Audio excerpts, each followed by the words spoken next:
എന്താടാ കള്ളച്ചെറുക്ക?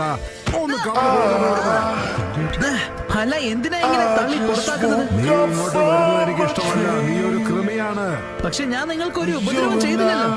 ഞാനിപ്പോ കടയിലുണ്ടായിരുന്ന മാസ്കുകളൊന്നും നോക്കുന്നില്ലേ ഉള്ളൂ. ഇവൻ എല്ലാവർക്കും ഒരു ശല്യാണ്.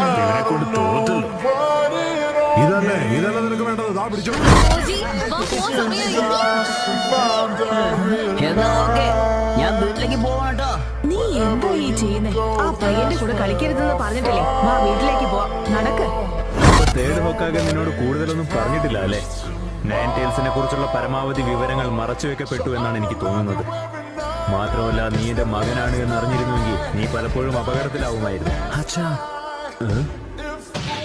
എന്തിനാണ് നിങ്ങൾ സ്വന്തം മകന്റെ ശരീരത്തിൽ തന്നെ നയൻ ടൈൽസിനെ സീൽ ചെയ്തത്? അതുകൊണ്ട് ഞാൻ അനുഭവിച്ച കഷ്ടപ്പാടുകളെ പറ്റി നിങ്ങൾക്ക് വല്ല ധാരണയുണ്ടോ? എല്ലാവരും എന്നെ അറപ്പോടും വെറുപ്പോടും കൂടിയാണ് നോക്കിയിരുന്നത്. ഇവരുടെ കൂട്ടുകൂടാൻ ഒരിക്കലും തയ്യാറാണ്.